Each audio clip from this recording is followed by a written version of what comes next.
Olá a todos, esse é o programa Saber Direito. Eu sou Raul Silva Teles do Vale, advogado, mestre em Direito Econômico pela Universidade de São Paulo, coordenador do Programa de Política e Direito do Instituto Socioambiental. Esse é o curso de Direito Ambiental. Na última aula, nós tratamos do meio ambiente na Constituição Federal Brasileira de 1988 e nessa aula nós vamos tratar da Política Nacional do Meio Ambiente e Licenciamento Ambiental. O e-mail do programa é saberdireito@stf.jus.br. Muito bem. A Política Nacional do Meio Ambiente.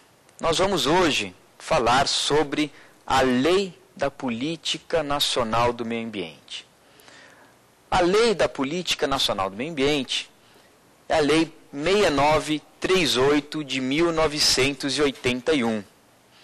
É, portanto, como os senhores podem ver, uma legislação bastante antiga, né? Há mais de 20 anos que já está por aí. Mas até hoje uma legislação bastante avançada, uma legislação bastante importante e que mesmo sendo elaborada, tendo sido elaborada e editada antes da Constituição Federal de 88, quando muitos dos princípios e a sociedade brasileira era diferente, ela ainda hoje é válida e foi recepcionada quase que integralmente pelo nosso texto constitucional. E por que a 6938 é uma lei importante? O que ela tem de especial? Bom, é essa lei que até hoje estabelece os grandes princípios que vão reger toda a legislação ambiental brasileira, os grandes princípios do direito ambiental brasileiro. É ela quem estabelece os grandes marcos conceituais da legislação ambiental brasileira. Esses marcos, esses que estão até hoje vigentes, são até hoje válidos e que ajudaram na construção da legislação posterior. É ela quem cria o Sistema Nacional do Meio Ambiente, que nós vamos tratar nessa aula, que é a estrutura administrativa responsável por implementar o dever do Estado de proteger o meio ambiente.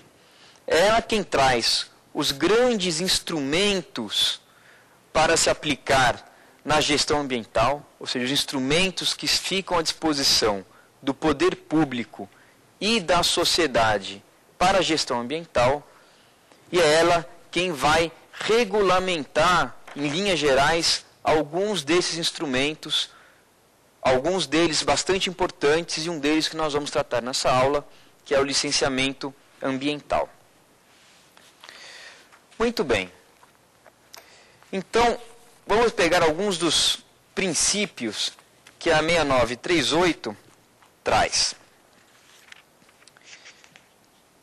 Diz lá a 6938, no seu artigo 2º, o seguinte: a Política Nacional do Meio Ambiente tem por objetivo a preservação, melhoria e recuperação da qualidade ambiental propícia à vida, visando assegurar no país condições ao desenvolvimento socioeconômico, aos interesses da segurança nacional e à proteção da dignidade da vida humana, atendidos os seguintes princípios.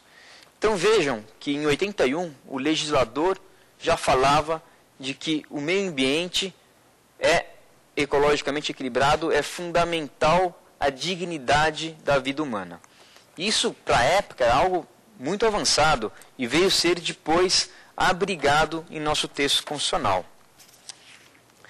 E a própria lei 6938, quem define alguns dos conceitos que vão ser fundamentais para compreender a legislação ambiental brasileira.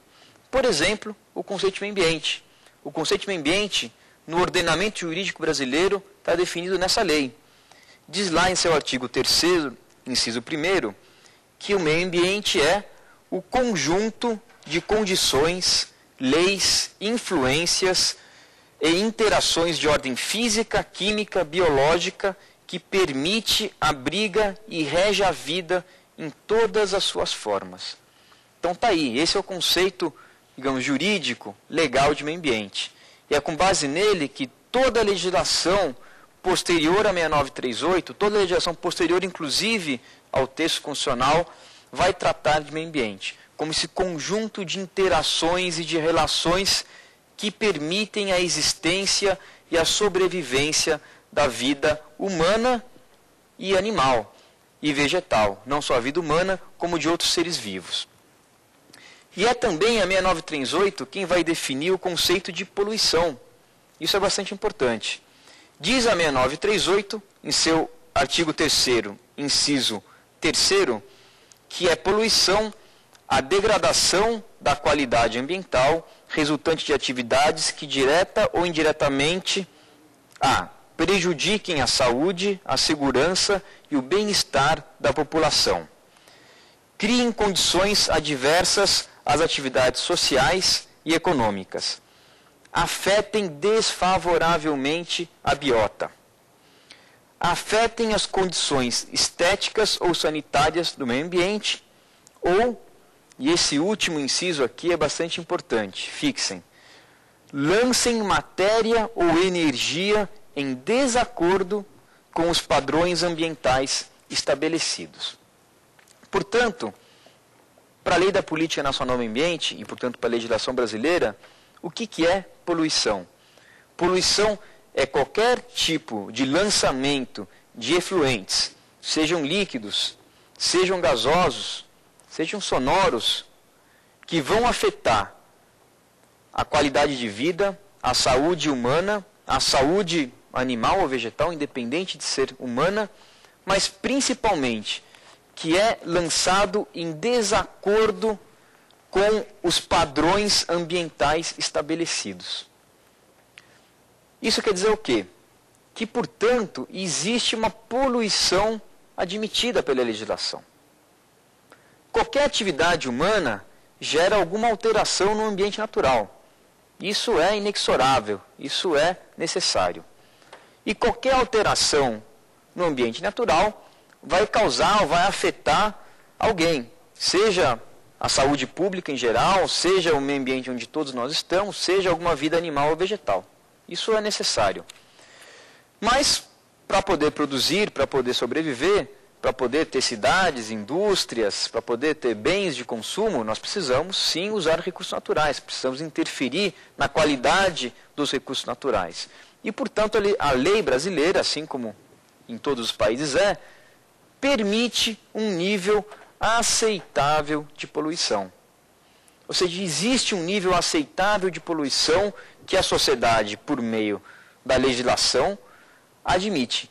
E poluição, portanto, do ponto de vista essencialmente jurídico, é apenas aquela que ultrapassa esses limites. É aquela que extrapola os padrões e limites estabelecidos pela lei.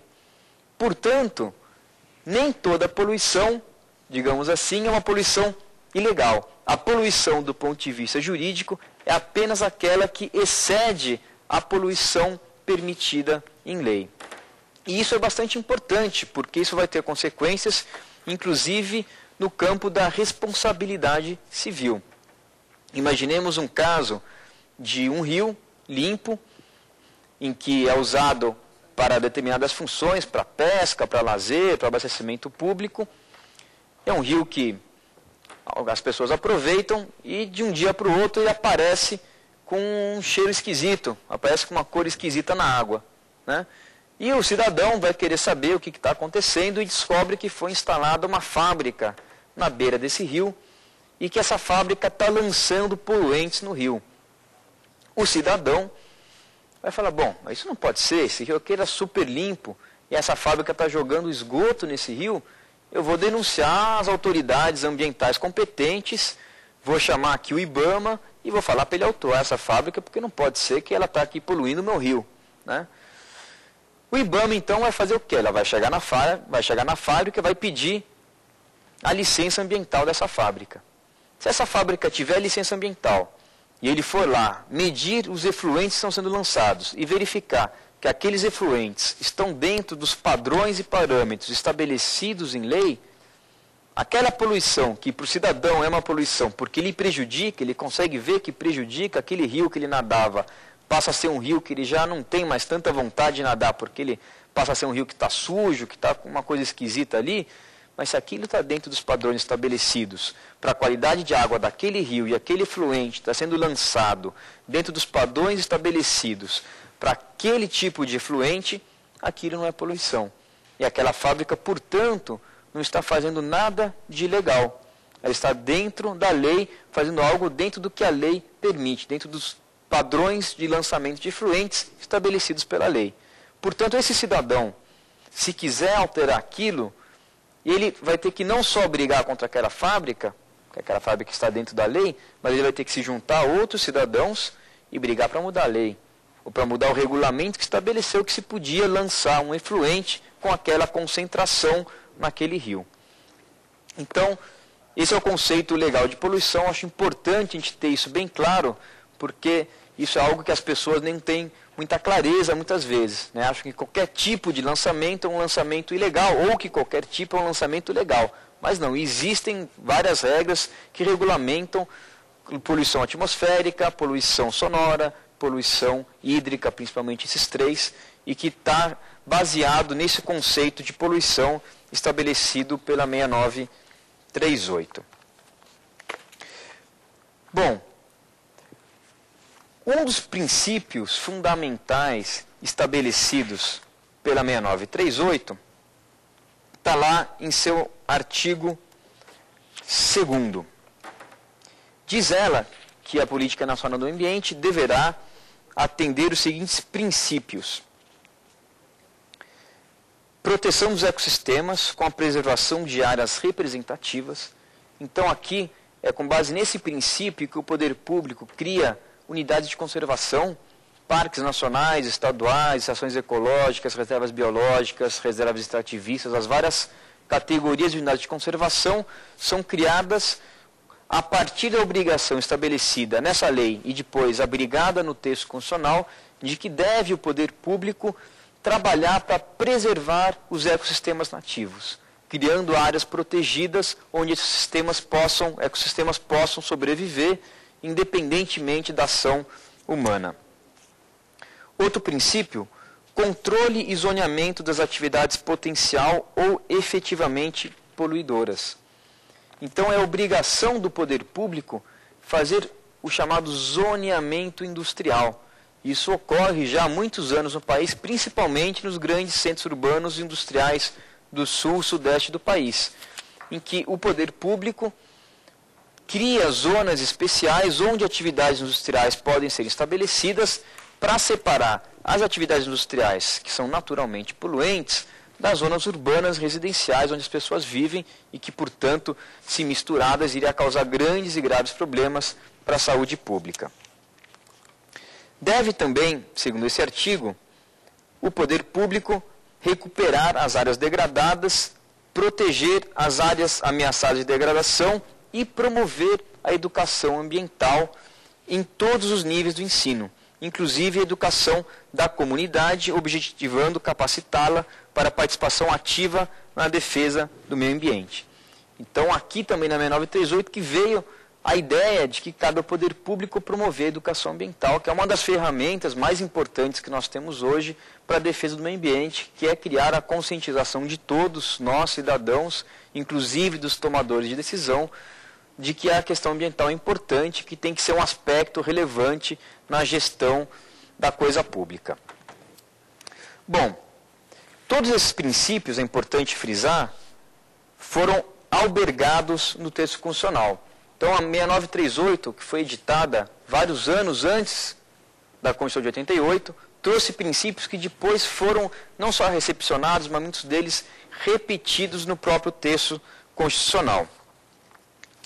Bem, a 6938 trouxe também uma regra bastante importante para o direito ambiental brasileiro, que é a regra que está estabelecida em seu artigo 14. Diz lá o artigo 14 da 6938. Sem prejuízo das penalidades definidas pela legislação federal, estadual e municipal, o não cumprimento das medidas necessárias à preservação ou correção dos inconvenientes e danos causados pela degradação da qualidade ambiental sujeitará os transgressores a uma série de penalidades, e diz o parágrafo 1º, sem obstar a aplicação das penalidades previstas nesse artigo, é o poluidor obrigado, independentemente da existência de culpa, a indenizar ou reparar os danos causados ao meio ambiente e a terceiros afetados por sua atividade. Então, o parágrafo 1º do artigo 14 da 6938 traz para a legislação brasileira uma regra que já existia na legislação de outros países, que é fundamental na proteção do meio ambiente. Qual é? A regra da responsabilidade civil objetiva. O que é a responsabilidade civil objetiva? Que o poluidor é obrigado a reparar o dano que lhe causou, independentemente de verificação de culpa. Ou seja, não há que se comprovar que o poluidor agiu com dolo ou culpa em qualquer das suas formas para praticar aquele delito ou aquela poluição. É necessário comprovar apenas que aquela poluição decorreu de uma atividade daquele agente. Tendo um nexo de causalidade entre a ação do sujeito e o evento danoso, esse sujeito é obrigado a reparar esse evento. Se, por exemplo, tem uma fábrica, essa fábrica produz um produto químico que é usado em tintas, mas que é altamente tóxico. E essa fábrica tem lá um armazenamento de produtos químicos. Um belo dia, dá uma chuva tremenda, uma chuva grande, inunda um galpão daquela fábrica e esses produtos químicos caem, vão para a rua, caem nos rios, contaminam os rios, morre peixe, compromete o abastecimento de água para a cidade.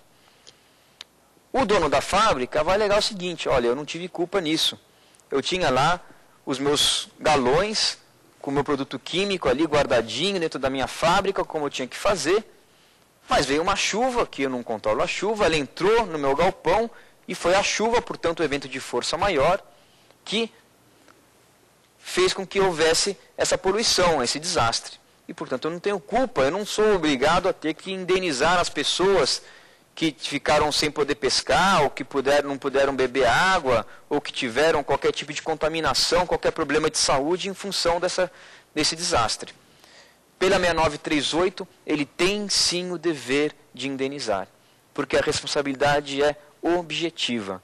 E a responsabilidade objetiva vem exatamente para casos como esse, para casos de uma sociedade de risco como é a nossa sociedade. As sociedades industriais desenvolvem cada vez mais atividades que trazem risco à qualidade do meio ambiente. E isso é assim mesmo, né? Isso faz parte do desenvolvimento da sociedade industrial. Portanto, transporte de combustíveis, produção de químicos, produção de agrotóxicos, uso de agrotóxicos, são todas atividades que têm um risco inerente. E esse risco inerente, na produção em massa desses bens, na produção em massa dessas atividades, com certeza faz com que haja, vez que outra, ou muitas vezes constantemente, acidentes. E esses acidentes causam prejuízo ao meio ambiente. Antes do princípio da responsabilidade civil objetiva ser estabelecido, quem tinha que arcar com esse prejuízo, quem tinha que arcar não só com o custo ambiental, social e humano da poluição, mas com o custo financeiro de ter que reparar esse dano, quem era? A sociedade, todos nós. Era o Estado quem ia lá e tinha que fazer todas as ações de recuperação, de limpeza, no caso de um rio, do ar ou do solo. Com a responsabilidade civil objetiva, a responsabilidade, sem dúvida alguma, é do empreendedor, é daquele que causou o dano, de forma que ele não repassa à sociedade o risco da sua própria atividade. Agora, frisemos que a responsabilidade objetiva é apenas no campo civil. No campo penal e no campo administrativo, não existe responsabilidade objetiva. Ou seja, o sujeito não pode ser penalizado por uma ação, mesmo que ela venha a causar dano ambiental, do qual ele não quis causar, em que não houve dolo ou não houve culpa. Então, nesse caso, nesse exemplo que eu dei, de uma fábrica cujos rejeitos tóxicos são lançados em função de uma grande chuva ou de um evento natural, aquela fábrica terá sim o dever de indenizar e o dever de custear a reparação, a limpeza daquela poluição que foi causada, mas não pode aquela fábrica, a menos que se comprove que aqueles rejeitos estavam inadequadamente conservados, estavam no lugar que não deveria estar, estavam em desacordo com a legislação, onde configura a culpa, né? Mas se não configurada a culpa ou não configurado o dolo, aquela fábrica, o proprietário daquela fábrica não poderá ser penalizado por aquele evento, embora possa sim ser obrigado a reparar os prejuízos que ele causou. Muito bem, está claro esse princípio da responsabilidade civil objetiva? Alguma questão? Muito bem. Então a 6938 traz princípios, traz conceitos, mas ela traz também algumas das estruturas principais da legislação ambiental brasileira, que são a base da implementação da política ambiental. Então, a 6938 estabelece e cria o Sistema Nacional do Meio Ambiente, o chamado SISNAMA. E o que é o Sistema Nacional do Meio Ambiente? Bom, o que é um sistema? Um sistema é um conjunto de partes que interagem entre si de acordo com uma política, um objetivo único. Essa é a ideia de sistema, né? Partes que se interagem, que criam efeitos conjuntos a partir de um objetivo ou de um parâmetro comum. O Sistema Nacional do Meio Ambiente, portanto, é um sistema composto por quem? Por órgãos públicos que tem como objetivo implementar a política nacional do meio ambiente. Então, é através do SISNAMA que os objetivos da 6938, que os objetivos da política ambiental como um todo vão ser implementados. São os órgãos do Sistema Nacional do Meio Ambiente que vão atuar com a fiscalização, com a regulamentação e com a regularização ambiental no país. Aqui nós vemos que a 6938 dialoga com a Constituição Federal Brasileira, como nós vimos na última aula, que diz que é competência comum da União, dos Estados e dos municípios proteger o meio ambiente. E como que a União, Estados e municípios protegem o meio ambiente? Através dos seus órgãos ambientais, que são os integrantes do SISNAMA. E como funciona o SISNAMA? O SISNAMA tem uma estrutura hierárquica de divisão de competências. Como órgão superior do SISNAMA, previsto na 6938, tem o Conselho de Governo. O Conselho de Governo é um conselho ligado à Presidência da República, composto por ministro de Estados e outros secretários ligados à Presidência, que tem como função assessorar o presidente na tomada de decisões. Então, esse Conselho de Governo teria, dentre uma das funções prevista na 6938, assessorar o presidente da República nas questões ambientais e, portanto, pela ideia da lei, ele estaria no topo do Sistema Nacional do Meio Ambiente. Nós vemos aí, essa sim é, digamos, uma antiguidade dessa lei, né? Porque essa lei, nesse aspecto, ela não está de acordo com a Constituição Federal Brasileira, que deu aos 3 entes federativos, e não só à União, o poder e o dever de proteger o meio ambiente. Então, em 81, quando veio essa lei, é uma lei feita na época do regime militar, então a gente tem que ter sempre isso em mente, a União, o governo federal, tinha, digamos, talvez, não muito mais, mas tinha mais poderes do que os estados e os municípios têm hoje. Então, os poderes do Brasil naquela época eram muito concentrados na mão da União, do presidente da República. E com base nessa ideia que a 6938 trouxe o presidente como topo do Sistema Nacional do Meio Ambiente, que hoje, existindo outros entes federativos com iguais poderes para a proteção do meio ambiente, já não faz mais muito sentido, razão pela qual esse Conselho de Governo nunca funcionou para questões ambientais. Então, embora ele esteja formalmente lá como órgão superior do Sistema Nacional de Meio Ambiente, ele, na verdade, nunca teve uma atuação mais significativa e pouco se sabe de decisões que ele tomou e que influenciaram a política ambiental brasileira.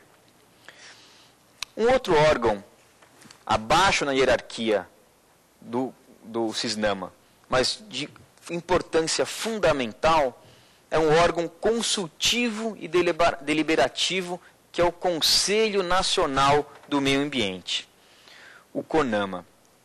É esse órgão, o CONAMA, que tem hoje, em âmbito nacional, e não apenas federal, mas em âmbito nacional, se abrangendo o país como um todo, a tarefa de avaliar a implementação da política ambiental, propor aos vários entes federativos, aos governos estaduais, municipais e federal, propostas não só de regulamentação, mas propostas de atuação para uma melhor defesa do meio ambiente, mas também, e isso é bastante importante, essa é uma tarefa importante, uma competência importante do CONAMA, tem o poder de criar normas em matéria ambiental. Tem o poder normativo, que se diz. A 6938, ao estabelecer a competência do CONAMA, lhe deu o poder para criar regras relativas ao controle da poluição de veículos automotores, ao controle de poluição em geral e regras, que hoje é chamada da competência bombril do CONAMA, porque abrange tudo, regras sobre defesa do meio ambiente. E nessas regras para a defesa do meio ambiente, cabe, obviamente, tudo. Por isso o CONAMA hoje é um órgão importantíssimo dentro do Sistema Nacional do Meio Ambiente, dentro da Política Nacional do Meio Ambiente. E todos aqueles que estudam direito ambiental, que vão buscar entender um pouco de direito ambiental brasileiro, necessariamente vão se deparar com as resoluções do CONAMA, que tratam, portanto, dos temas dos mais diversos, que vai desde limites para a poluição de motores diesel, limites para a emissão de efluentes líquidos nos rios, licenciamento de cemitérios, licenciamento ambiental dos mais variados tipos, descarte de pneus, proteção da fauna, criadouros de animais silvestres e por aí vai. Ou seja, o CONAMA hoje tem um leque bastante variado de regras, de resoluções, são centenas de resoluções que tratam de temas variados. E por que o legislador, lá em 81, em plena época da ditadura militar, com o governo centralizado, delegou a um órgão como o CONAMA, que, frise-se, é um órgão colegiado. O que significa ser um órgão colegiado? Um órgão que tem a participação da União, dos estados e dos municípios, portanto, do poder público, mas tem participação também, com poder de voz e voto, da sociedade civil, representantes da indústria, representantes do comércio, representantes do setor agrícola, representantes do movimento ambientalista, representantes dos sindicatos, representante das populações indígenas, representante das populações tradicionais, representantes dos trabalhadores do campo. Todos esses setores sociais têm assento no CONAMA com poder de voz e com poder de voto. Eles votam. As resoluções do CONAMA, que são regra, são leis em sentido ambiental, são votadas não só pelo poder público, mas também pela sociedade. Por que o legislador, então, foi colocar para o CONAMA esse poder normativo? Foi dar um poder tão grande para um órgão colegiado. Porque já se sabia em 81, e isso hoje é evidente, que a dinâmica da questão ambiental é muito rápida. Ou seja, alguma coisa que hoje não é prevista, de repente passa a surgir e passa a criar problemas. Algum tipo de poluente, algum tipo de produção industrial que nem se imaginava 5, 4 anos atrás, pode existir, pode começar a criar problemas. E é preciso regulamentar isso. Ou mesmo atividades que já existiam, mas que não eram compreendidas como atividades poluidoras, não eram compreendidas pela sociedade como um problema ambiental, com o avançar do movimento ambientalista, da consciência ambiental, a sociedade passa a não mais admitir aquilo também. E, portanto, é necessário ter agilidade na mudança das regras ambientais, coisa que, infelizmente, dentro do Congresso Nacional não é possível.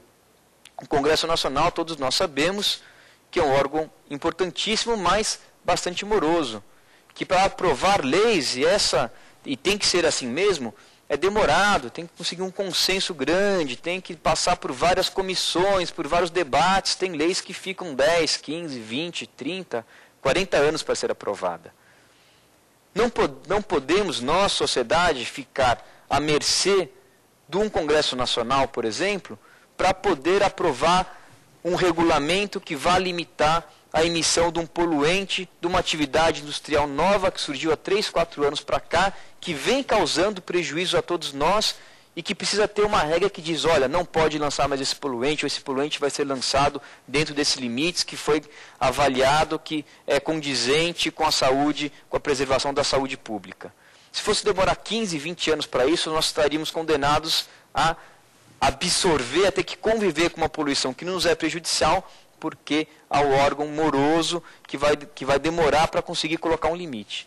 Por isso, o próprio legislador, lá em 81, colocou para o CONAMA a responsabilidade de criar essas regras. Porque o CONAMA não só é mais ágil, mas o que é importante, ele é um órgão que reúne os diversos setores.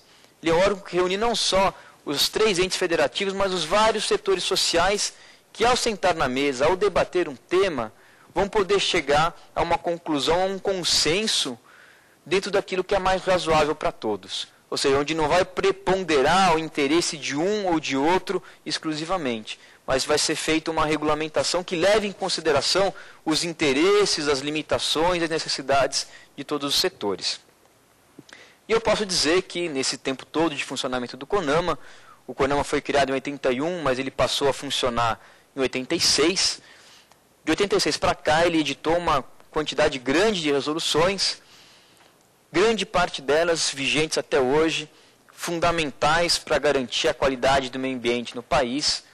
Algumas poucas delas contestadas, mas a todos reconhecem a importância do CONAMA como um órgão hoje, na realidade central, dentro do Sistema Nacional do Meio Ambiente. Mas como órgão central, pela 6938, está o Ministério do Meio Ambiente, que aí nós voltamos àquele raciocínio anterior. Em 81 se imaginava que o órgão federal era um órgão central porque os poderes se concentravam na União. Hoje não faz mais sentido falar do Ministério do Meio Ambiente como um órgão central, nem como órgão superior, porque o poder está dividido nos 3 entes federativos de igual forma. Porém, a tarefa do Ministério do Meio Ambiente é sim atuar não só como um órgão federal, mas como um órgão nacional, observando e avaliando a implementação da política nacional do meio ambiente no país como um todo, pelos diversos entes federativos, e atuando para auxiliar os demais entes federativos a melhorar suas práticas de gestão ambiental naquilo que ele, Ministério, avalia que são deficitárias. Então, hoje, o Ministério do Meio Ambiente tem um papel fundamental, por exemplo, de fazer capacitação para órgãos técnicos estaduais em temas diversos, licenciamento ambiental, controle de atividades poluidoras, controle de caça, proteção da fauna, enfim, tem uma quantidade de assuntos que o Ministério do Meio Ambiente chama para si e que vai aos estados, aos municípios, com a ideia de ajudá-los a poder implementar adequadamente a política ambiental nesses aspectos. Muito bem. Então, esses são os aspectos gerais da 6938. Vamos falar aqui, agora, um pouco de um dos principais instrumentos que a 6938 traz, que é o licenciamento ambiental. Então, a 6938 traz os conceitos, os princípios, cria o Sistema Nacional do Meio Ambiente e também dá aos órgãos integrantes do sistema as ferramentas necessárias para poder atuar na gestão ambiental, que são chamados instrumentos da Política Nacional do Meio Ambiente. Quais são esses instrumentos? O zoneamento ecológico econômico, a edição de regras de controle da poluição, o Sistema Nacional de Informações Ambientais, o licenciamento ambiental e avaliação de impactos ambientais, dentre outros instrumentos ali estabelecidos. Desses instrumentos colocados na 6938, talvez o que nós temos enquanto país, maior experiência, o que foi mais desenvolvido, e eu acredito que é talvez hoje o mais importante, o que está mais presente no dia a dia de todos nós, é o licenciamento ambiental. O licenciamento ambiental, ele está estabelecido na nossa legislação, na 6938, no seu artigo 10. Diz lá o artigo 10. A construção, instalação, ampliação e funcionamento de estabelecimentos e atividades utilizadoras de recursos ambientais, considerados efetiva e potencialmente poluidores, bem como os capazes, sob qualquer forma, de causar degradação ambiental, dependerão de prévio licenciamento de órgão estadual competente, integrante do CISNAMA, e do Instituto Brasileiro do Meio Ambiente e Recursos Naturais Renováveis, INBAMA, em caráter supletivo, sem prejuízo de outras licenças ambientais. Bom, então vamos primeiro analisar o que é o licenciamento ambiental. Ele é a concretização de um princípio importante do direito ambiental, que é o princípio da prevenção ou da precaução, que muita gente confunde como se fosse um princípio único, mas que são dois princípios com aspectos diferentes. O princípio da prevenção é o princípio que diz que, antes da instalação de qualquer nova atividade econômica ou da instalação de qualquer programa que possa vir a causar impactos ambientais, é necessário se prevenir quais impactos poderiam ocorrer. Ou seja, estudar e identificar os impactos possíveis de ocorrerem e preveni-los, ou seja, agir previamente de forma que esses impactos não venham a efetivamente ocorrer.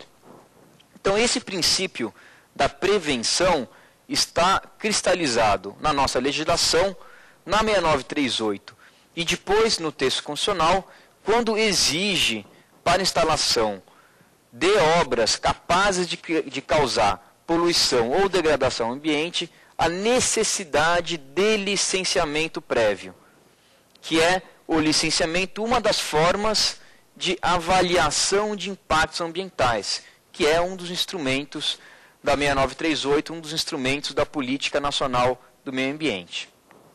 Muito bem.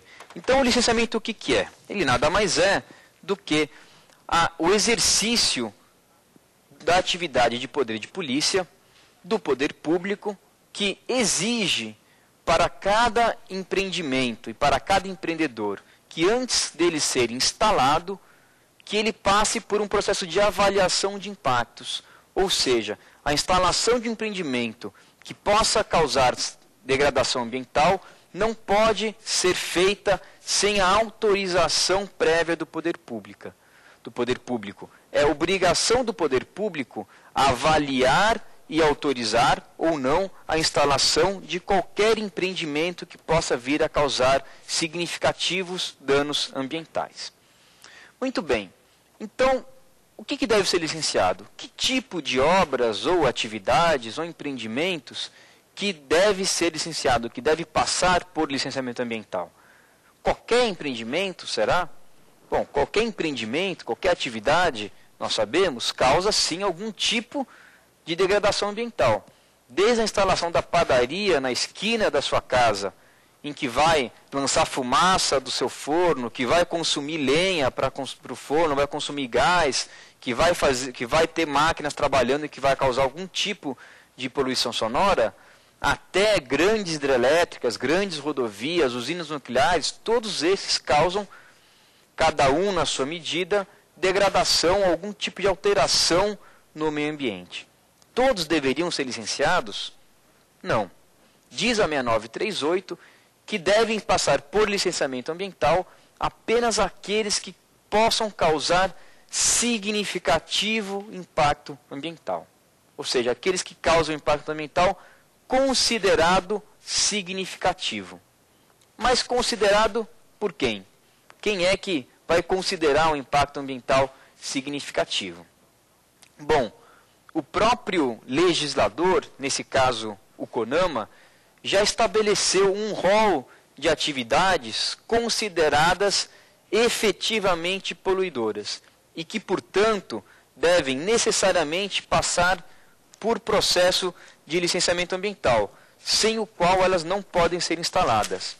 Então, se nós formos à resolução CONAMA 237 de 1997, nós vamos ver no seu anexo primeiro as atividades ou empreendimentos sujeitos ao licenciamento ambiental.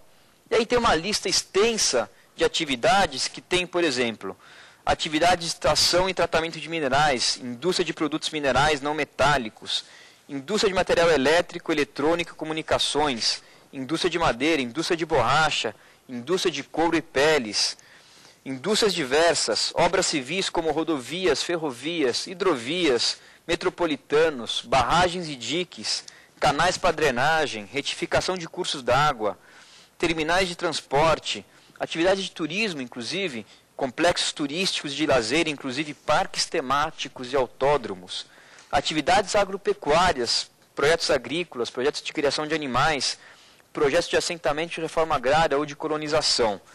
Enfim, há uma lista extensa de atividades que são consideradas pelo legislador como atividades efetivamente poluidoras, e essas, portanto, não podem ser instaladas sem licenciamento ambiental e não há dúvida nenhuma. Agora, uma questão que fica é a seguinte: essa lista do CONAMA era uma lista taxativa no sentido de que aquilo que está dentro dela precisa de licenciamento, aquilo que não está dentro não precisa? Ou ela é uma lista exemplificativa, que exemplifica alguns casos que são sim considerados como efetivamente poluidores, mas ela não é fechada? Pode existir outras atividades que não aí incluídas, mas que são potencialmente poluidoras e que devem ser licenciadas. Bom, já há hoje uma unanimidade na doutrina e também na jurisprudência de que essa lista é exemplificativa, ou seja, há a possibilidade de outras atividades que não estão incluídas nessa lista e nem nas listas que são feitas e que existem nos órgãos estaduais, mas que sim causam poluição e sim devem ser licenciadas. Que atividades são essas? São principalmente atividades novas, que em 97, ou mais recentemente, algumas legislações estaduais não foram imaginadas, não existiam, não era uma preocupação, mas são atividades que sim causam impacto ambiental. E a regra do artigo 10 da 6938 é: qualquer atividade que possa causar significativo impacto ambiental, independentemente dela estar ou não listada, deve passar pelo processo de licenciamento ambiental. Portanto, há sim atividades não listadas que devem passar por licenciamento. Como o empreendedor vai saber disso? Bom, o empreendedor deve, sempre que for fazer alguma atividade, instalar alguma atividade grande, que obviamente pode causar significativos impactos, consultar o órgão ambiental. A padaria da esquina, a loja de roupas, a pequena agroindústria que faz geleia, essa aí não precisa de licenciamento ambiental. Agora, outras atividades com impacto maior vão sim precisar desse licenciamento, que também não é único. O licenciamento também tem diversas formas. O licenciamento tem desde o licenciamento de atividades mais complexas, que vão exigir aí a RIMA, uma quantidade de estudos, até licenciamentos mais simplificados, de atividades mais simples, muitas delas industriais, que exigem estudos mais simples, têm ritos mais céleres, mas que sim são licenciamento ambiental, porque vão identificar, avaliar quais são os impactos ambientais e autorizar ou não a instalação daquela atividade. Muito bem. E quem deve licenciar? Ou seja, a quem o empreendedor deve recorrer quando quer instalar uma obra ou uma atividade que pode causar impacto ambiental?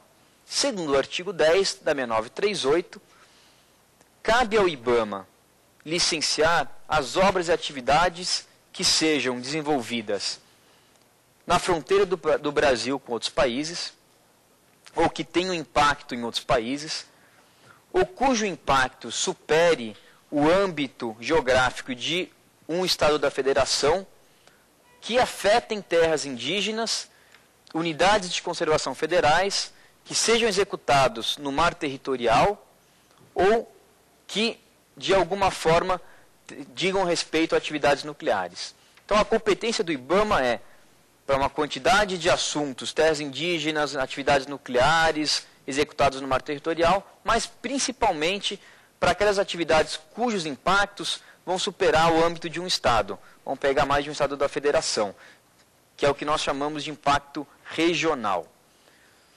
Que é, portanto, a exceção. Ou seja, são poucos os empreendimentos que vão ter um impacto tamanho que afetem mais de um Estado da Federação.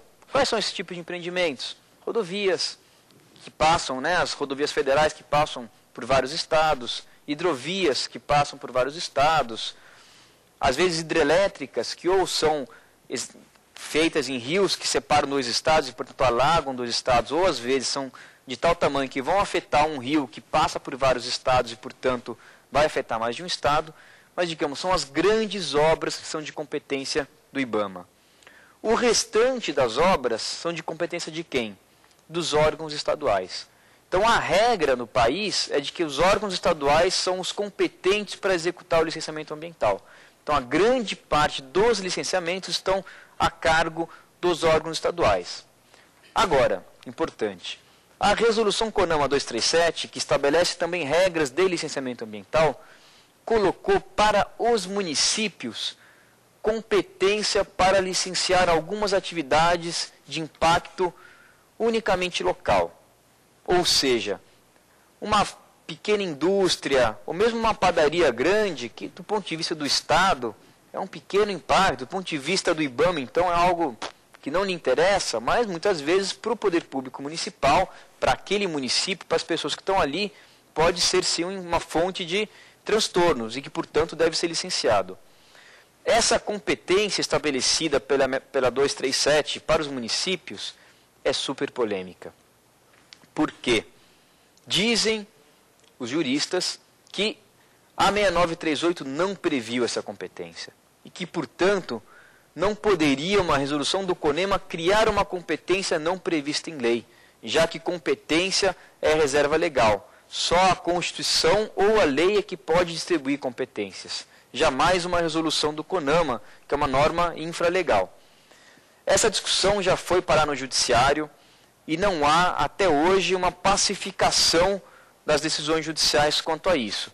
Mas na doutrina, que também tem bastante de controvérsia, há, digamos, uma preponderância por entender que os municípios, só pela 237, não têm competência para licenciamento, que a competência deveria estar em lei. Na prática, muitos municípios vêm licenciando. Mais recentemente, em 2001, veio o Estatuto da Cidade, que criou a figura do estudo de impacto de vizinhança, e que, portanto, trouxe daí, em nível legal, a possibilidade do município licenciar, através desse estudo de impacto, atividades que possam causar transtornos ou poluição sonora ou poluição visual mesmo, que não é uma ideia muito abrigada pela 6938, mas que faz sentido do ponto de vista local. Então, hoje, talvez exista menos discussões em função do Estatuto das Cidades, que trouxe essa competência municipal para licenciar, mas muitos licenciamentos feitos pelos municípios há mais tempo atrás foram anulados judicialmente, por causa dessa discussão sobre competência. E vamos falar um pouco mais, então, do licenciamento, como ele se divide. O licenciamento, que é uma atividade administrativa, ela culmina com um ato administrativo, que é a outorga ou não da licença ambiental, mas ele é um ato administrativo, na literatura do direito administrativo, considerado como um ato complexo. Por quê? Ele é dividido em várias fases, em basicamente 3 fases. Ele tem a primeira fase, que é a fase da licença prévia, em que é a fase que demora mais no licenciamento, em que é a fase em que o proponente vai ao órgão ambiental, apresenta o seu projeto, faz o seu estudo de impacto ambiental, identifica quais são os impactos, o órgão ambiental vai avaliar esses impactos, vai convocar muitas vezes, dependendo do tamanho do empreendimento e do tamanho do impacto, audiências públicas para discutir com a sociedade aquele empreendimento os impactos que ele pode causar e vai decidir se aquele empreendimento tem ou não viabilidade ambiental. Ou seja, é na fase da licença prévia, ou LP, que o órgão ambiental vai avaliar a viabilidade daquele empreendimento. Porque ele pode concluir que aquele empreendimento não é viável. Ele pode concluir que aquele empreendimento fere a legislação ambiental, vai poluir de uma forma tal que a legislação não permite ou que a sociedade não admite. E, portanto, ele vai negar a licença. Então, esse é um ponto importante. Não existe o direito pré-estabelecido de conseguir a licença ambiental. Essa licença é um ato discricionário do Estado. Não é arbitrário, mas discricionário.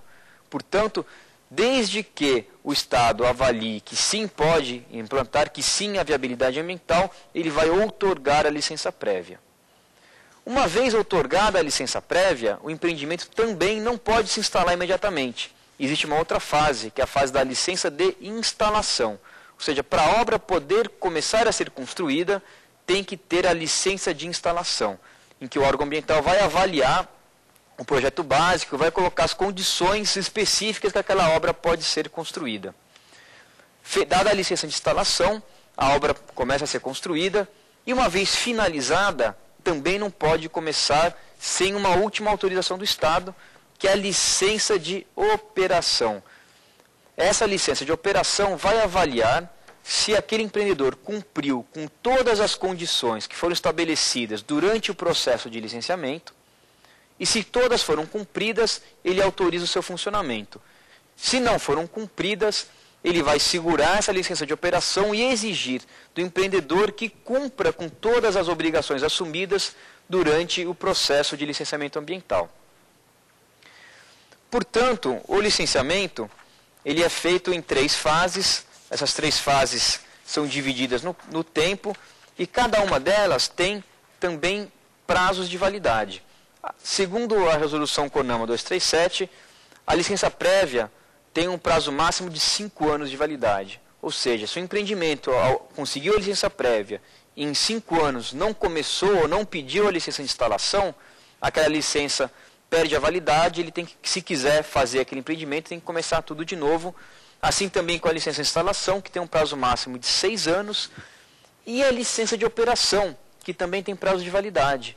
Ela tem uma validade entre 4 e 10 anos. E por que tem essa validade? Para que possa o órgão ambiental constantemente rever as condições para as quais aquele empreendimento foi instalado. Ou seja, um empreendimento que foi instalado hoje, lançando um X de poluição no ar, por exemplo, pode ser que daqui a 10 anos, outros tantos empreendimentos foram construídos na mesma localidade e aquela quantidade que era razoável há 10 anos atrás de ser lançado por aquele empreendimento, já não é mais razoável, tem que diminuir. Então é na renovação dessa licença que o órgão ambiental vai poder exigir a adequação desse empreendimento à legislação nova que porventura tenha saído ou a exigências sociais novas que surgiram entre a licença dada e os dias presentes. Muito bem, nós finalizamos aqui a nossa aula. Nós temos algumas questões. Eu gostaria de saber, com relação ao tema abordado, quanto à responsabilidade, quanto ao poder fiscalizatório, como está a posição da doutrina e da jurisprudência hoje quanto à responsabilidade do Estado referente aos danos ambientais pela falta do poder fiscalizatório.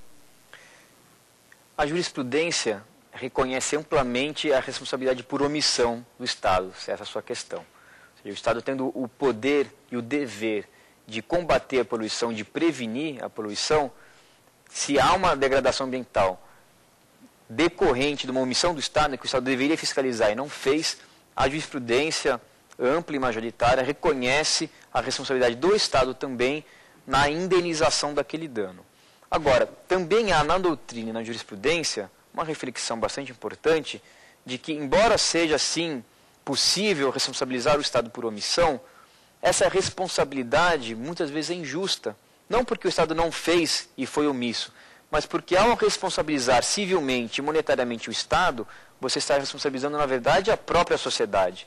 Então a sociedade seria penalizada duas vezes, pela poluição, pela degradação ambiental, e depois por ter que tirar do erário público recursos para recuperar aquela poluição que não foi ela quem deu causa.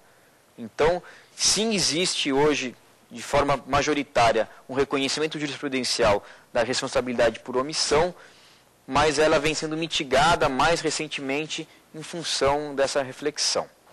Na próxima aula nós vamos tratar de Código Florestal. Eu agradeço a todos a participação. O e-mail é saberdireito@stf.jus.br.